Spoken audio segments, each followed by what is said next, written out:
नमस्कार छात्र, कक्षा 7 हिंदी विषय में आप सभी का स्वागत है। अब चित्र वर्णन करते समय ध्यान रखने की योग्य बातें हैं, वही हम देखेंगे। चित्र वर्णन करने से पहले चित्र को ध्यानपूर्वक देखना चाहिए। फिर चित्र को देखकर जो विचार मन में उभर रहे हो उन पर सोच विचार करना चाहिए। इसके बाद उन विचारों को क्रमबद्ध तरीके से अपनी कॉपी में लिखना चाहिए, यानी वाक्य एक दूसरे से संबंधित होने चाहिए।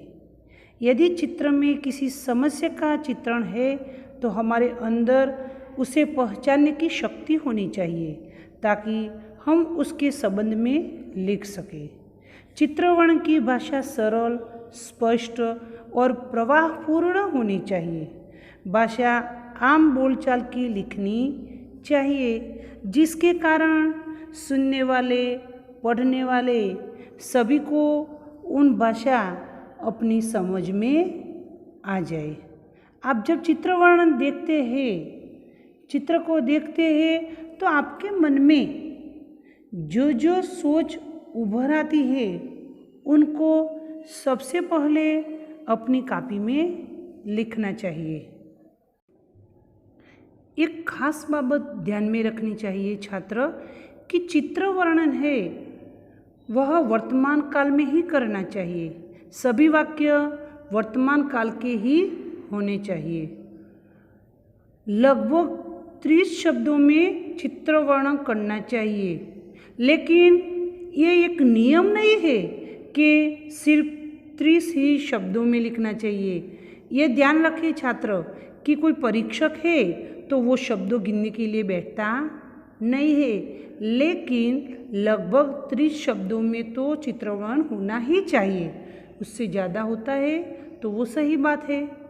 चित्र वर्णन में यह समझने की कोशिश करें कि चित्र में जो दृश्य है उस स्थिति में क्या होता है, क्या परिवर्तन होता है, प्रकृति का क्या परिवर्तन होता है, मनुष्य का भाव का क्या वर्णन है, वही सभी हमें जानकर ही उनका वर्णन लिखना चाहिए। चित्र में चित्रित लोगों के मन के भावों को जानने की कोशिश करना चाहिए। जब हम चित्र देखते हैं तो उसमें जो मनुष्य खड़े हैं उनके सभी के मन के भाव अलग अलग होते हैं। मिठाई घर की दुकान पर जाते हैं तो मिठाई देखकर हमारे मन का भाव अलग होता है, बाघ को देखकर हमारे मन का भाव अलग होता है। कोई लड़ाई झगड़ा करता है तभी उनका मन का भाव अलग होता है। तो ये सब खास ध्यान से देखने के बाद उनका वर्णन करना चाहिए। चित्र देखकर यह भी समझने का प्रयास करें कि वह चित्र आपको क्या प्रेरणा या सीख दे रहा है, वही भी हमें खास ध्यान रखना चाहिए। यहाँ एक चित्र दिया है उदाहरण के तौर पर, देखिए हम चित्र को ध्यान से देखेंगे।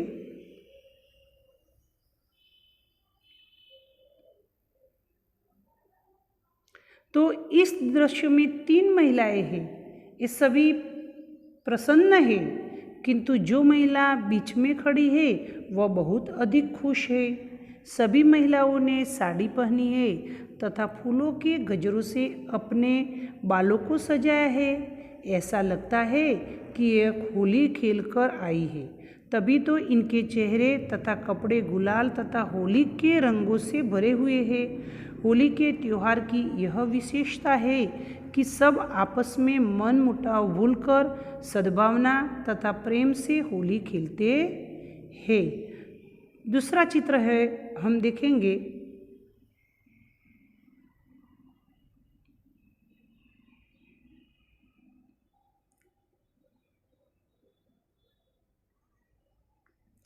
तो इस चित्र बगीचे का है। इसमें रंग बिरंगे फूल खिले हुए हैं जो मन को मोह रहे हैं। बाग में हरी घास हरे रंग के गलीचे के समान प्रतीत हो रही है।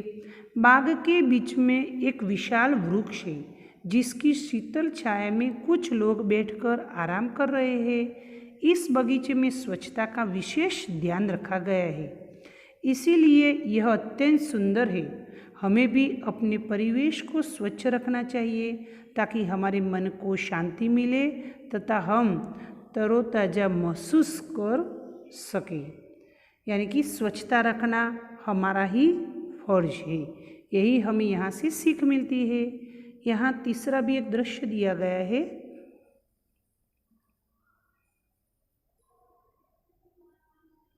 यह दृश्य देखकर हमें भी मज़ा आता है। इस चित्र में नदी के तट का चित्रण है। नदी के ऊपर एक बड़ा पुल बनाया गया है। नदी के घाट पर काफ़ी लोग हैं। कुछ लोग नदी में नहा रहे हैं और कुछ लोग इसमें कपड़े भी धो रहे हैं। दूर कुछ लोग तैर भी रहे हैं। इस प्रकार नदियों में नहाने तथा कपड़े धोने से इसका जल प्रदूषित हो रहा है। इस पर रोक लगाई जानी चाहिए। हमारा यह कर्तव्य है कि हम ऐसा कोई कार्य न करें जिससे नदियों का जल प्रदूषित हो। तो यहाँ छात्र हमने देखा, हमें पानी देखकर तो मज़ा आया, लेकिन पानी को प्रदूषित करना चाहिए नहीं। यही हमें इस तीसरे चित्र से सीख मिलती है, क्योंकि जल ही हमारा जीवन है। जल से ही हमारा सभी कार्य संपूर्ण होता है। इसीलिए उनका उपयोग भी हमें सोच समझ कर करना चाहिए और उसे प्रदूषित करने से रोकना चाहिए। अब हम छात्र हमारे इस किताब की ओर जाएंगे। कक्षा 7 इकाई 1 चित्र के संग संग यहाँ एक चित्रपाठ दिया गया है। तो इस चित्रपाठ को हमें ध्यान से अपनी किताब में देखना है। किताब में देखने के बाद उसमें क्या क्या क्रियाएं हो रही है उसको हमें हमारी कॉपी में लिखना है।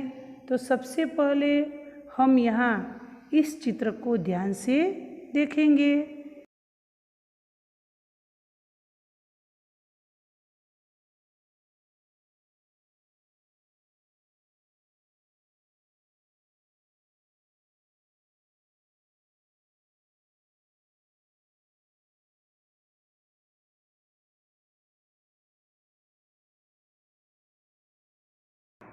तो चित्र में देखते हैं हम कि हमें एक रिक्शा दिखाई दे रही है। रिक्शा के आगे एक मोटरसाइकिल वाला है।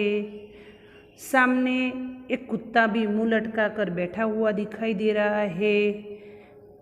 गुब्बारे वाला गुब्बारे बेचने जा रहा है। मोचिन बैठा हुआ है। साइकिल वाला पंप से साइकिल की ट्यूब में हवा भर रहा है। कुंजड़ीन सब्जियां बेचने जा रही है। सामने एक खंभे पर तोता बैठा हुआ है। यहाँ दूर तक आसमान में पंखी उड़ रहे हैं। कई बिल्डिंगें भी दिखाई दे रही है। तो चित्र को देखकर कुछ प्रश्नों के उत्तर हमें लिखना है। प्रश्न 1, चित्र का अवलोकन करके प्रश्नों के उत्तर दीजिए। पहला चित्र है कि पहले चित्र में कौन कौन सी क्रियाएं हो रही है। तो हमने चित्र में देखा कि यहाँ साइकिल की दुकान वाला साइकिल के टायर में पंप से हवा भर रहा है। एक गुब्बारे वाला गुब्बारे बेचने जा रहा है। गुब्बारे हवा में उड़ रहे हैं। एक सब्जी वाली टोकरी में सब्जियां लेकर उन्हें बेचने जा रही है। एक कुत्ता भी रास्ते में लेटा हुआ दिखाई दे रहा है। सड़क पर एक व्यक्ति बाइक पर बैठकर जा रहा है। बाइक के पीछे एक रिक्शा जा रही है। रिक्शे में एक यात्री बैठा है। सड़क पर एक मोची अपने सामान के साथ बैठा है। इस प्रकार चित्र में जो भी क्रियाएं हो रही है वही हम लिख सकते हैं। प्रश्न 2, गुब्बारे हवा में क्यों उड़ रहे हैं। तो गुब्बारे में गैस भरी हुई है इसीलिए हवा में उड़ रहे हैं। ये 6 प्रश्न है, वही हमें उत्तर के साथ हिंदी की कॉपी में सुंदर अक्षरों से लिखना है।